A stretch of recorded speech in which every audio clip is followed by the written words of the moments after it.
Um curso em milagres, capítulo 7. As dádivas do reino. Tópico 6. Da vigilância à paz. 1. Embora só possas amar a filiação como um só, podes percebê-la fragmentada. É impossível, porém, ver alguma coisa em uma parte dela que não atribuas ao todo. É por isso que o ataque nunca é restrito e é por isso que se tem que abandoná-lo inteiramente. Se não o abandonas inteiramente, não o abandonas em absoluto.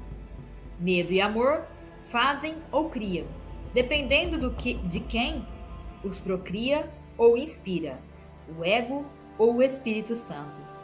Mas irão voltar à mente daquele que pensa e afetarão sua percepção total. Isso inclui o seu conceito de Deus, das criações divinas e das suas próprias.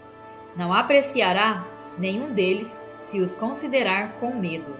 Apreciará todos eles se os considerar com amor. 2. A mente que aceita o ataque não pode amar. Isso é assim porque ela acredita que pode destruir o amor e, portanto, não compreende o que é o amor. Se não compreende o que é o amor, não pode se perceber amorosa. Isso faz perder a consciência do que é, induz a sentimentos de irrealidade e resulta em profunda confusão.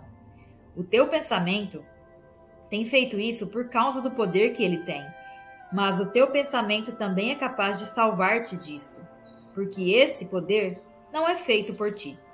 A tua capacidade de dirigir os teus pensamentos da forma que escolheres é parte do poder que ele tem. Se não acreditas que pode fazer isso, negaste o poder do teu pensamento e assim o tornaste impotente em tua crença. 3. A engenhosidade do ego para se preservar é enorme, mas brota do próprio poder da mente que o ego nega. Isso significa que o ego ataca aquilo que o está preservando, o que necessariamente resulta em extrema ansiedade. É por essa razão que o ego nunca reconhece o que está fazendo. É perfeitamente lógico, mas claramente insano. O ego surge da única fonte que é totalmente inimiga da sua existência para a sua existência. Com medo de perceber o poder desta fonte, é forçado a depreciá-lo. Isso ameaça a sua própria existência, um estado que acha intolerável. Permanecendo lógico, mas ainda insano, o ego resolve esse dilema completamente insano de uma maneira completamente insana. Ele não percebe a própria existência como ameaça, projetando a ameaça sobre ti e percebendo o que tu és como não existente. Isso assegura a continuação do ego, se ficares do seu lado, garantindo que não reconhecerás a tua própria segurança. 4. O ego não pode se dar ao luxo de reconhecer coisa alguma. O conhecimento é total e o ego não acredita em totalidade. Essa descrença é a sua origem e, apesar do ego não te amar, ele é fiel aos próprios antecedentes, gerando como foi gerado. A mente sempre reproduz do modo como foi produzida. Produzido pelo medo, o ego reproduz o medo. Essa é a aliança do ego, e essa aliança faz com que ele seja traiçoeiro para com o amor, porque tu és amor. O amor é o teu poder, que o ego tem que negar. Ele também tem que negar tudo o que esse poder te dá, porque ele te dá tudo. Ninguém que tenha tudo quer o ego. Seu próprio autor, então, não o quer. A rejeição é, portanto, a única decisão que o ego pode encontrar, se a mente que o fez conhecesse a si mesma. E se ela reconhecesse qualquer parte da filiação, reconheceria a si mesma. 5. O ego, portanto, se opõe a toda apreciação, a todo reconhecimento, a toda percepção sã e a todo conhecimento. Percebe a ameaça dessas coisas como total, porque sente que todos os compromissos que a mente faz são totais. Forçado, então, a se desprender de ti, está disposto a se ligar a qualquer outra coisa, mas não há nenhuma outra coisa. A mente pode, no entanto, inventar ilusões, e se o fizer, vai acreditar nelas, porque é assim que a fez. 6. O Espírito Santo desfaz ilusões sem atacá-las, porque não pode absolutamente percebê-las. Portanto, elas não existem para ele. Ele resolve o conflito aparente que elas engendram, percebendo o conflito como sem significado. Eu já disse que o Espírito Santo percebe o conflito exatamente como é, e ele é sem significado.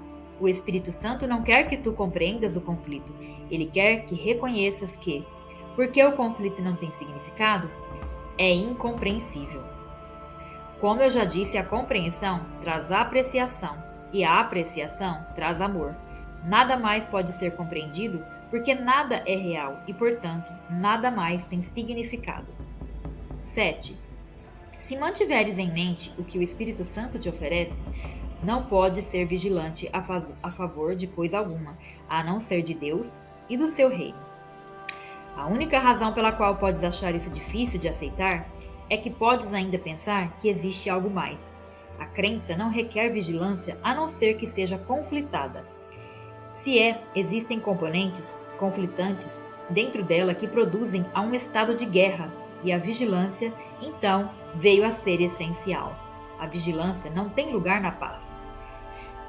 Ela é necessária contra crenças que não são verdadeiras e nunca o Espírito Santo teria apelado para isso se não tivesse acreditado no que não é verdadeiro. Quando acreditares em alguma coisa, fazes com que veja verdadeira para ti. Quando acreditas no que Deus não conhece, o teu pensamento parece contradizer o seu, e isso faz com que pareça que o estás atacando. 8. Enfatizei repetidamente que o ego acredita que pode atacar a Deus e tenta persuadir-te de que é isso o que tens feito. Se a mente não pode atacar, o ego parte da maneira perfeitamente lógica para acreditar que tens que ser um corpo. Por não ver-te como és, ele pode se ver como quer ser. Ciente da própria fraqueza, o ego quer a tua aliança, mas não como tu realmente és. O ego, portanto, quer engajar a tua mente no seu próprio sistema delusório, pois de outro modo a luz da tua compreensão o dissiparia. Ele não quer nenhuma parte da verdade, porque o ego em si mesmo não é verdadeiro. Se a verdade é total, o não verdadeiro não pode existir. O compromisso com uma coisa ou outra tem que ser total. Elas não podem coexistir na tua mente sem dividi-la.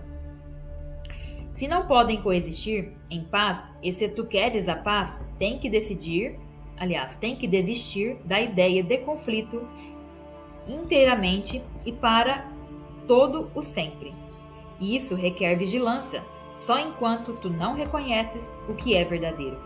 Enquanto acreditares que dois sistemas de pensamento totalmente contraditórios compartilham a verdade, a tua necessidade de vigilância é evidente. 9. A tua mente está dividida a própria aliança entre dois reinos e tu não estás absolutamente comprometido com nenhum dos dois. A tua identificação com o reino está totalmente fora de qualquer questionamento, a não ser para ti, quando estás pensando de forma insana. O que tu és não é estabelecido pela tua percepção e não é influenciado por ela em nada. O problema, percebido na identificação, em qualquer nível, não são problemas de fato. São problemas de compreensão, já que a sua presença implica em que acreditas que o que tu és cabe a ti decidir. O ego acredita totalmente nisso, estando inteiramente comprometido com isso. Isso não é verdadeiro, portanto, o ego está totalmente comprometido com a inverdade, percebendo em total contradição com o Espírito Santo e com o conhecimento de Deus. 10. Tu só pode ser percebido significativamente pelo Espírito Santo, porque o que tu és é o conhecimento de Deus. Qualquer crença que aceites a parte disso vai obscurecer a voz de Deus em ti e, portanto, obscurecerá Deus para ti. A não ser que percebas a sua criação verdadeira, não podes conhecer o Criador, pois Deus e a sua criação não são separados. A unicidade do Criador e da criação é a tua integridade. a tua sanidade e o teu poder sem limites. Esse poder sem limites é a dádiva de Deus para ti, porque Ele é o que tu és. Se dissocias dele a tua mente, está percebendo a maior poderosa força do universo como se ela fosse fraca, porque não acreditas que és parte dela. 11. Percebida sem a tua parte dela, a criação de Deus é vista como se fosse fraca, e aqueles que se veem enfraquecidos de fato, atacam. No entanto, o ataque tem que ser cego, porque não há o que atacar, No entanto, o ataque tem que ser cego, porque nada há que atacar. Portanto, eles inventam imagens, percebem-nas como indignas e as atacam com sua indignidade.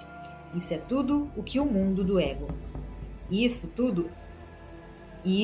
é tudo o que é o mundo do ego. Nada. Ele não tem significado. Não existe.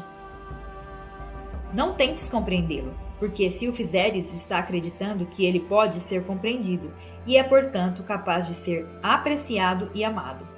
Isso significaria a sua existência, a qual não pode ser justificada. Tu não podes fazer com que o que é sem significado seja significativo. Isso só pode ser uma narrativa insana. 12. Permitir a entrada da insanidade em tua mente significa que não julgaste a sanidade como algo totalmente desejável. Se queres alguma outra coisa, vai fazer alguma outra coisa, mas pelo fato de ser outra coisa. Ela vai atacar o teu sistema de pensamento e dividir a tua aliança. Tu não podes criar nesse estado dividido e tens que ser vigilante contra este estado dividido, porque só a paz pode ser estendida. A tua mente dividida está bloqueando a extensão do reino, e a sua extensão é a tua alegria. Se não estendes o reino, não estás pensando com o teu Criador, nem criando como ele criou. 13. Nesse estado deprimente, o Espírito Santo se lembra com gentileza de que estás triste porque não estás realizando a tua função enquanto co-criador com Deus e estás, por conseguinte, privando a ti mesmo da alegria. Essa não é uma escolha de Deus, mas tua. Se a tua mente pudesse estar em desacordo com a de Deus, estarias tendo uma vontade sem significado. Entretanto, porque a vontade de Deus é imutável, nenhum conflito de vontade é possível. Esse é o ensinamento perfeitamente consistente do Espírito Santo. A criação e não a separação é a tua vontade, porque é a de Deus. E nada que se oponha a isso significa coisa alguma. Sendo essa uma realização perfeita, a filiação só pode realizar com perfeição, estendendo a alegria na qual foi criada e identificando-se tanto com seu Criador como com suas criações, com o conhecimento de que são um só. Tópico 7. A totalidade do reino. 1. Sempre que negares uma bênção a um irmão, tu te sentirás privado, porque a negação é tão total quanto o amor. É tão impossível negar parte da filiação quanto amá-la em parte. Também não é possível amá-la totalmente às vezes. Não podes estar totalmente comprometido apenas às vezes. A negação não tem poder em si mesma, mas tu podes dar a ela o poder da tua mente. Poder esse que é sem limites. Se a usas para negar a realidade se vai para ti. A realidade não pode ser apreciada parcialmente. É por isso que negar qualquer parte dela significa que tu perdeste a consciência de toda a realidade. Entretanto, a negação é uma defesa e assim pode ser usada positivamente bem como negativamente. Usada de forma negativa, ela será destrutiva, porque será usada para o ataque. Mas o serviço do Espírito Santo pode ajudar-te a reconhecer parte da realidade e assim apreciá-la toda. A mente é por demais poderosa para estar sujeita à exclusão. Tu jamais serás capaz de te excluir dos teus pensamentos. 2. Quando o irmão age insanamente, ele está te oferecendo uma oportunidade de abençoá-lo. A sua necessidade é a tua. Necessitas da bênção que podes oferecer a ele. Não há nenhum outro modo de tê-la a não ser dando-a. Essa é a lei de Deus e ela não tem exceções. O que tu negas te falta, não porque esteja faltando, mas porque o tens negado em outro, e não estás, portanto, ciente disso em ti mesmo. Toda resposta que dás é determinada pelo que pensas que és. E o que queres ser é o que pensas que és. Assim sendo, o que queres ser determina necessariamente toda a resposta que dás. 3. Não precisas de bênção de Deus porque isso tens para sempre, mas precisas da tua. O retrato que o ego faz de ti é de privação, desamor e vulnerabilidade. Não podes amar isso. No entanto, podes muito facilmente escapar dessa imagem, deixando-a para trás. Tu não estás lá e aquilo não é o que tu és. Não vejas esse retrato em ninguém, ou o terás aceito como o que tu és. Todas as ilusões acerca da filiação são dissipadas conjuntamente, assim como foram feitas conjuntamente. Não ensines a ninguém que ele é o que tu não queres ser. O teu irmão é o espelho, no qual vês a imagem de ti mesmo enquanto durar a percepção. E a percepção vai durar até que a filiação se conheça como um todo. Tu fizeste a percepção, e ela tem que durar enquanto a quiseres. 4. As ilusões são investimentos. Elas durarão enquanto tu as valorizares. Os valores são relativos, mas são poderosos porque são julgamentos mentais. A única maneira de dissipar ilusões é retirar delas todo o investimento, e deixarão de ter vida para ti, pois as terás colocado fora da tua mente. Enquanto as inclui em tua mente, tu lhe dás vida. No entanto, nelas não há nada para receber a tua dádiva. 5. A dádiva da vida é tua para ser dada, porque te foi dada. Não és ciente da tua dádiva, porque não a dás. Não podes fazer com que o nada viva, já que o nada não pode ser vivificado. Por conseguinte, não estás estendendo a dádiva, que tu, ao mesmo tempo, tens e és, e assim não reconheces o que és. Toda a confusão vem de não estenderes a vida, porque não é essa a vontade do teu Criador. Tu não podes fazer nada à parte dele, e efetivamente nada fazes à parte dele. Segue o seu caminho para lembrar-te de ti e ensina o seu caminho para que tu mesmo não o esqueças. Dá só honra aos filhos de Deus vivo e inclui-te no meio deles com contentamento.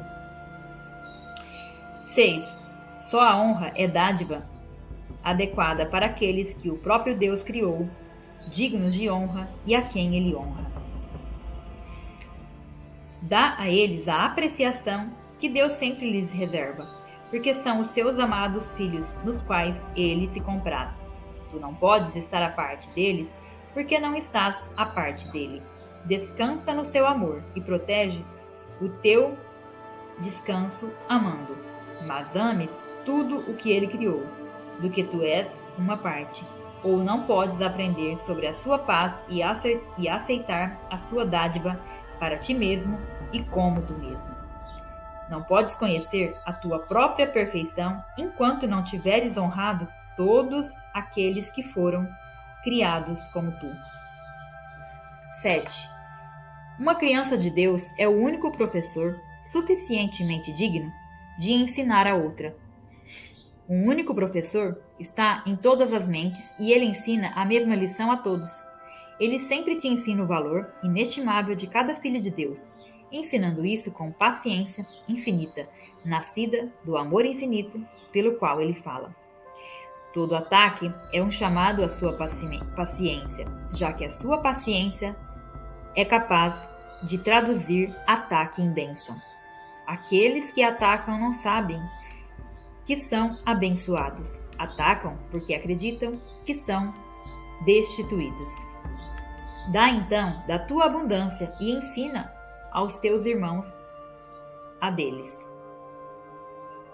Não compartilhes as suas ilusões sobre a escassez, ou perceber-te-ás como se algo estivesse lhe faltando. 8. O ataque jamais poderia promover ataque, a não ser que tu o tenhas percebido como meio de privar-te de alguma coisa que queres. No entanto, não podes perder coisa alguma a não ser que não a valorizes e, portanto, não a queiras. Isso te faz sentir-te privado dessa coisa e, talvez, da projeção da tua própria rejeição. Acreditas, então, que os outros estão tirando de ti. Tens que estar amedrontado e acreditas que o teu irmão está te atacando com o fim de arrancar-te do reino do céu. Essa é a fase fundamental para toda a projeção do ego. 9. Sendo a parte da tua mente que não acredita que é responsável por si mesma e sem aliança com Deus, o ego é incapaz de confiança. Ao projetar sua crença insana em que tu foste traidor para com o teu Criador, ele acredita que os teus irmãos, que são tão incapazes disso quanto tu, estão empenhados em tirar Deus de ti. Sempre que um irmão ataca outro, é nisso que ele acredita. A projeção sempre vê os seus desejos em outros. Se escolhes separar-te de Deus, é isso o que pensarás que os outros estão fazendo contigo. 10. Tu és a vontade de Deus. Não aceites nada mais como a tua vontade, ou estás negando o que tu és. Nega isso e atacarás acreditando que foste atacado. Mas vê o amor de Deus em ti, e tu o verás em toda parte, porque ele está em toda parte. Dê sua abundância em todos, e o saberás que estás nele com eles. Eles são parte de ti, assim como tu és parte de Deus. Sem a compreensão disso, tu és tão solitário quanto o próprio Deus, quando seus filhos não o conhecem. A paz de Deus é essa compreensão. Só existe um caminho para sair do pensamento do mundo, assim como só existiu um caminho para entrar nele. Compreende totalmente, compreendendo a totalidade. 11. Percebe qualquer parte do sistema de pensamento do ego como totalmente insano, totalmente delusório e totalmente indesejável, e terás avaliado todo ele de forma correta.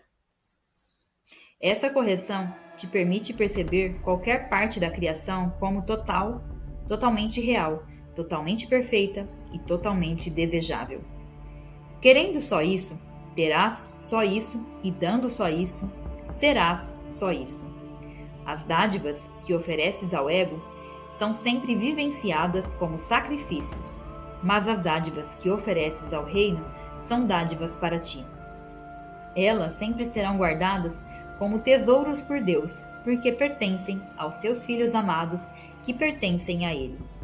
Todo o poder e toda a glória são teus, porque o reino é dele.